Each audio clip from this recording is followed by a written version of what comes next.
Welcome to episode number 53 of the Made to Excel Fitness podcast. I'm your host, as always, Mark Torres, and today's episode, I'm going to be getting into some more questions because this is Q&A part 2. If your question didn't get answered last week, now's your time to shine. Let's get into it.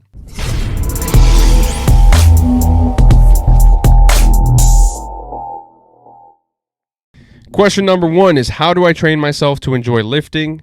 I enjoy sports, but don't like lifting/running. That is a fantastic question, my friend.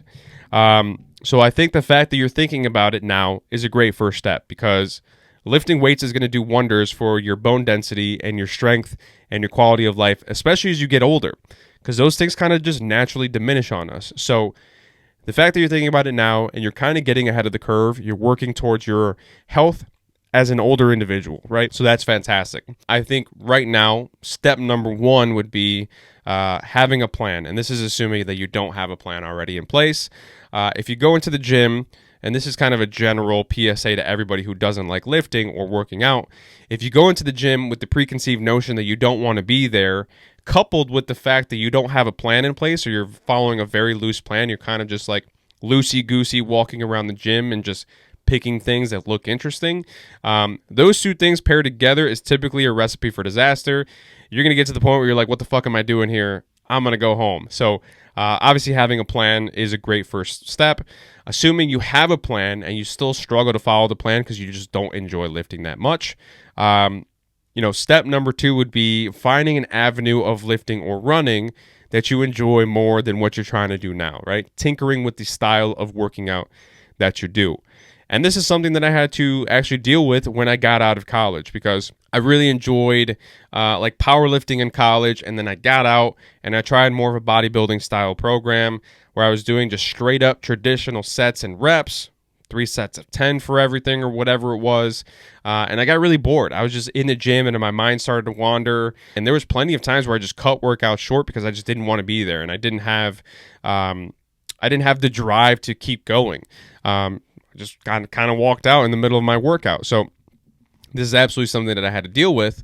And what I ended up doing, and what I think you might actually enjoy doing, especially if you're into sports, is doing more of these, I call them CrossFit style workouts, but this is kind of like a really bastardized version of CrossFit, more of like a circuit style training. So as opposed to going into the gym and trying to do 4 exercises for 3 sets of 10, very traditionally, very boring, go into the gym, or you could do this at home even, if you have some set of dumbbells or resistance bands or whatever, but picking 4 exercises. Let's say it's an upper body day. Let's say you do a chest press and then a shoulder press and then a row and then bicep curls, right? Whatever the 4 exercises are for your upper body day, and just do them in a circuit. Just do them back to back with no rest in between until you get to the end. So do all 4 exercises, 10 reps of each, bang, bang, bang, bang, bang. Then take a rest and continue doing that, let's say for 3 rounds. So by doing that, you're not allowing the rest periods. You have sort of a goal that you're trying to achieve. That way, the amount of wandering that your mind can do is greatly diminished, because you just have to keep going until you have a rest period. That's a really great way of kind of knocking those workouts out. Of course, it's not going to be super conducive to getting strong, because you're doing all these things in conjunction with one another with no rest in between. But you're still lifting and you're still getting a little bit of cardio, right? Because your heart rate is absolutely going to spike when you're doing these things. So that's a great way to kind of do both things at once. And then if you do that once, if you want to do another one, do another one. But you could do, at the end of your workout, a finisher style workout. So in the same vein as you did the circuit, you could do 4 different exercises again. Don't pick the same ones that you just did. Maybe do a banded row and a banded chest fly and jumping jacks and burpees or whatever it is, right? Just pick 4 different exercises. And in the same vein as you're doing them back to back to back to back for 3 rounds, do them this time, same exact way, but you're doing it 4 times. So you're timing yourself. So instead of doing all 4 and then taking a rest, you're trying to, bash through them pretty quickly. You're trying to get as quick as time as possible. So let's say you do that whole thing in 3 minutes and 14 seconds. Now you have a metric. Now you have a goal. Now you have a record that you've set for yourself, so that the next time you come in and do your workout and do that exact same workout, I wouldn't do it every single day. Maybe the next week you come and do that workout. Now you have a goal to beat. You want to beat 3 minutes and 14 seconds. So if you're really competition driven, especially in sports, that's a common theme, that might work out really well for you, where you have these finisher workouts and you're not letting your mind wander, and you have metrics that you're trying to hit that are just different from trying to go up in weight all the time and trying to do more reps and really focusing on the traditional weightlifting scenario. So I think that's a really great alternative. And if that doesn't work out for you, try different things. Try a legit CrossFit if you want to. Try training with a kettlebell. Try powerlifting. Any one of those things, any one of those training styles. For cardio, everybody knows to run. Running kind of sucks. If you enjoy running, I'm of the belief that you're a psychopath. Not really, but running is not fun for most people. I don't enjoy running. So any sort of thing, any sort of activity that you can think about that'll spike your heart rate for a prolonged period of time, whether that be swimming, whether that be rowing, whether that be playing basketball. Now, if you're playing basketball, if you're a cherry picker, and you're standing on one side of the court just to get some free layups, that's not cardio because you're not doing enough. You're not spiking your heart rate for a long enough period of time. So if you're hustling back on defense and, kind of running back and forth, that's great. Any sort of thing that you can do that you enjoy that spikes your heart rate, going for a bicycle ride, going for a hike, no matter what it is, that's going to be great for you. So just finding something that you enjoy on the cardio side and on the lifting side is going to do wonders for your ability to be in the gym and kind of enjoy it. And really, ultimately, at the end of the day, if I'm being completely honest with you who asked the question and all of you guys who listen to this podcast, you very well may just be a person that you just have to live with the fact that you just fucking hate going to the gym. It's not your thing. Working out's not your thing. Running is not your thing. Cardio is not your thing, whatever the case may be. But you have a long runway of possibilities that you can try out before you get to that point. If you get to that point and that's the conclusion that you have, just trying to find something that you hate the least that's going to help you continue to make progress, or at least maintain the progress that you've made up to that point, is going to be the most conducive for you going forward. But there's got to be something out there that you enjoy. Switching up your lifting style, switching up your cardio style, trying circuits, trying finishers, trying to do cardio in a non-traditional way is going to be really good. At the end of the day, all that matters is movement. Trying to lift things up and put them down every once in a while is going to do wonders for your strength and your performance. But just find something that you enjoy doing. Great question. Question number 2, what's your favorite workout? Favorite workout or favorite exercise? I'll answer both, I guess. My favorite exercise is the deadlift. It was my best of all the big power lifts that I had or that I was doing, especially really heavy back in college. My bench press was shit. My squat was okay, but my deadlift always was the heaviest, and I felt like I could always progress it pretty good no matter what. So deadlift's definitely my favorite exercise. It's been a while since I've done like a traditional deadlift, so it's probably shot now. But my favorite workout in general, so this is actually something that was a big weakness for me. If you remember the MTE Fit Tips, which I actually talked about in last week's episode, I think maybe the first 2 of the first 3 of them were chest workout tips, because I was really trying to work out and trying to figure out what's the best way to hit my chest, because if you're anything like me, you do a chest press and you feel it everywhere but your chest. So I was really struggling with that. So I made hashtag little chest gang videos and at that point I was starting to figure it out, but it wasn't really until being in this pandemic and really having a lot of time to go through different content and see what other people's opinions are about lifting chest that I started to figure it out. And I think that what was once my weakness is now one of my bigger strengths. Not that I've done a traditional bench press in a while, but as of recently, when I got out of being locked up at home and I went back to the gym, I lifted more heavy dumbbells, or I lifted heavier dumbbells than I ever have in my entire life just by working out at home. So for some reason, something just clicked at some point with my chest workout. So favorite workout would be an upper body day, because I don't do a chest specific day. An upper body day where I'm doing any sort of chest movement. That's something that I started to really grow to enjoy. So I turned my weakness into a strength. I'm really happy about that, because I'm not trying to be little chest gang no more. But favorite exercise, deadlift. Favorite workout, upper body with chest. Question number 3, why did Brett only deadlift 495 pounds? I think Brett deadlifted 498 pounds, not 495. He didn't deadlift 500 because he's bad at math. Question number 4, and probably the last question, is how do I stop drinking Mountain Dew?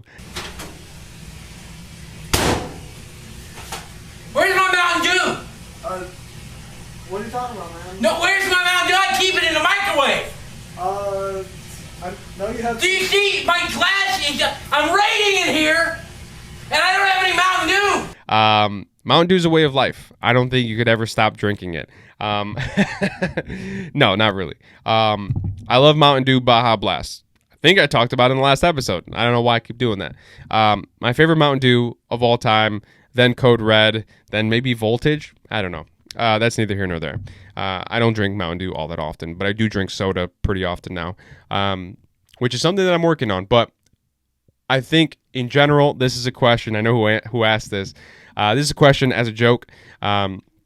So I think that if I'm going to answer this seriously, as if it wasn't a joke, anytime you're struggling with anything, could be Mountain Dew, could be ice cream, could be pizza, could be whatever, whittling it down to a point where you can manage how much of it you consume and still enjoy it and still make progress is going to be ultimately the best thing.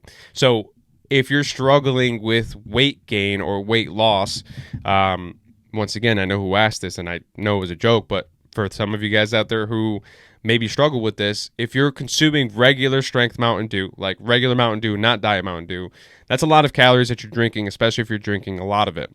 So it's going to get to the point where that Mountain Dew is probably one of the main causes of your excess calories that you're consuming for the day. You might be like, I'm not consuming too many calories. I don't eat that really poorly. Why am I gaining weight? And you realize that you drink 1,000 calories of Mountain Dew a day, which is totally feasible, actually. So, you're eating probably half of your calories for the day, and you're just drinking it straight up in Mountain Dew, right? It's going, right? You're like, how am I gaining weight? You're drinking 1,000 calories of Mountain Dew. So I think for that person, if you're struggling with your weight gain, really easily switching to Diet Mountain Dew with 0 calories is going to make an immediate impact because you're going to go from 1,000 calories to 0 calories really quickly. So that's going to do wonders for your ability to stop gaining weight and probably lose weight because that's a lot of calories that you just cut out of your life very quickly. So from a weight loss perspective, switching from regular Mountain Dew to Diet Mountain Dew is going to do amazing. If for some reason you really just despise Diet Mountain Dew, which is a weird thing, like people who say that they don't like diet sodas, they taste pretty similarly, but I get it. Some people really just don't like diet stuff, Diet Coke, Diet Pepsi, whatever. So for a person who really despises Diet Mountain Dew, you've got to work on whittling down the amount of regular Mountain Dew that you drink to the point where you can manage it and stop the weight gain that you've experienced and even get to the point where you can lose weight. So that's something that you've got to manage. You've got to start to whittle it down. By the time you watch this episode, it'll be out. I just made a TikTok, so go check out my TikTok page, MTE Fit, about over-consuming liquid calories. Very simply, if you're used to drinking things out of big cups, pouring them into smaller cups, as weird as it sounds, is going to make a big difference because you're going to consume a lot less calories in that particular situation. So obviously you could look at it and be like, just don't fill the big cup up all the way. But if you're an American, and I'm assuming most of you guys are Americans, if you're not Americans, this probably doesn't apply to you. We're fucking dumb. Like, we just fill everything up because it's there, right? I'm 100% the same way. I got a big cup. I'm going to use the entirety of the big cup. People in different countries, and I know that there's probably a few people out there from different countries, you guys don't have that same affliction. I don't think so. Like, you can look at a big cup and it's like, all right, I got a big cup, but I don't need to use all of it. As an American, and maybe I'm completely off base there, but I found that it's entirely way harder to try to limit yourself within a big capacity like that than just limiting the capacity in general. So using a smaller cup versus a bigger cup is going to be a big thing that's going to drastically reduce your calories. You're still drinking Mountain Dew, you're still enjoying it, but you're decreasing the amount of calories that you're consuming. That'll help you lose weight in the long run. So if you're drinking Mountain Dew out of cans or out of bottles, pouring it into a cup is going to help. But then, at that point, if you just don't feel like doing that, because some people are just like, I've got a 12-pack of Mountain Dew in my car. The person who asked this question absolutely has a 12-pack of Mountain Dew in their car, and they're just drinking it straight out of the can. Just work on slowly decreasing the amount of Mountain Dew that you drink. If you're used to drinking 3 cans of Mountain Dew a day, maybe don't drastically try to drop to 2 Mountain Dew cans a day, because if you're really stuck in that habit, it's going to be hard to just drop that quickly. But pick 2 days out of the week where you only drink 2 cans of Mountain Dew. And then the next week you try to do it 3 cans, or 3 days where you only drink 2 cans of Mountain Dew. So on and so forth until all 7 days of the week you're only drinking 2 cans of Mountain Dew, and then repeat the process until you get to the point where you're managing your weight, you're managing your health, and you kind of feel the comfortable balance between the two. Because you probably don't need to eliminate Mountain Dew entirely, but just managing it so that your health and your weight loss progress and your fitness is all still intact, and you have that healthy balance. But that'll wrap up today's episode. Q&A part 2. I really appreciate everybody who sent in a question. Hopefully I got some satisfactory answers out there for you. Hopefully the answer is what you were expecting, or if it wasn't what you were expecting, hopefully it is something that helps you out in the long run. Like I said, really appreciate you guys who sent in questions. I will try to do these periodically throughout the entirety of this podcast. So if you have more questions, feel free to send them in at any time. But I'll just ask for questions again if it comes to that. Thank you for listening to this week's podcast. If you enjoyed it, hit the subscribe button wherever you're watching or listening. If you're on Instagram, follow me at MTE Fit. If you're on TikTok, follow me at MTE Fit. The initials of Made to Excel, MTE Fit on Instagram and on TikTok. Hopefully you enjoyed today's episode. Hopefully you got some good answers. I will see you guys in the next one. Peace out. What's up, Mark? How you doing, man? Hunter Henry, LA Charger tight end. Best big time shout out to your fitness podcast, the Made to Excel fitness podcast. So super cool, man. Got a lot going on. Bolt ganger, don't bang.